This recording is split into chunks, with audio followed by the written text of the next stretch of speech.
আসসালামু আলাইকুম। আপনাদের সামনে হাজির হলাম আমি হোম কুকিং চ্যানেল থেকে দারুণ একটি রেসিপি নিয়ে। সেটি হচ্ছে গরুর মাংসের রেসিপি। এই গরুর মাংসটা কিন্তু সাধারণভাবে রান্না করা মাংস নয়, এটি প্রসেসিং করা মাংসকে কিভাবে রান্না করতে হয় সেটি আপনাদের সঙ্গে শেয়ার করব। দারুণ একটি রেসিপি, এটা নতুন যারা আছেন তাদের জন্য উপকার দেবে। এটি আমি শেয়ার করব, তার আগে বলি আমার চ্যানেলটি যদি ভালো লাগে প্লিজ সাবস্ক্রাইব করে দেবেন, বেল আইকনটি বাজিয়ে দেবেন এবং ফেসবুক থেকে দেখলে অবশ্যই লাইক কমেন্টস ফলো দিতে ভুলবেন না যেন। চলুন দেখে নেই প্রসেসিং করা মাংসকে কিভাবে রান্না করতে হয়। আমি প্রথমেই কিছু আদা রসুন এবং জিরা এবং যেটাকে বলে দারচিনি, এটাকে আমি প্রথমে বেটে করে নিয়েছি, ম্যাশ করে নিয়েছি। তারপর চুলার উপর তেল দিয়ে আমি সেখানে পেঁয়াজ দিয়েছি, পেঁয়াজটাকে লাল লাল করে ভেজে নিয়েছি। সেখানে কিছু রসুন দিয়েছি, রসুনটা অবশ্যই একটু বেশি দিয়েছি।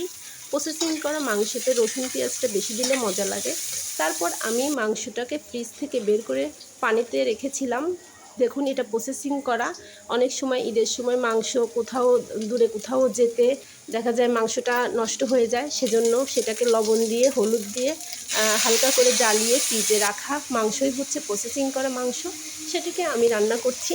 পেঁয়াজটা দেখুন যখন লাল হয়ে এসেছিল, আমি সেখানে 1 চামচ ধনিয়া বাটা, 1 চামচ জিরা বাটা, 1 চামচ লাল মরিচের গুঁড়ো, 1 চামচ হলুদের গুঁড়ো, আদা বাটা এবং পরিমাণ মতো লবণ দিয়ে আমি সেখানে একটু পানি দিয়েছি এবং সেটাকে নেড়েচেড়ে কষিয়ে নিয়েছি।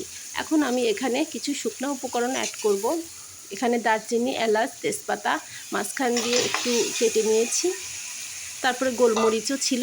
আমি সেটাকে কষিয়ে তারপর সেখানে প্রসেসিং করা মাংসটাকে দিয়েছি, দিয়ে ভালো করে কষিয়ে নিয়েছি এবং ভালো করে, এটা আগের থেকেই জ্বালানো বলে বেশি জ্বালাতে হয়নি। দারুণ হয়েছে রান্না। দেখুন, ভালো করে কষিয়ে একটু সময় নিয়ে কষালেই হয়ে যায়। আমার হয়ে গেছে রান্না।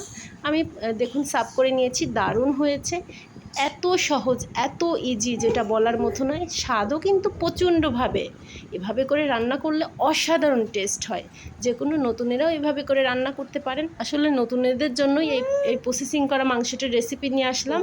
দারুণ হয়েছে। ওকে, টাটা, গুড বাই।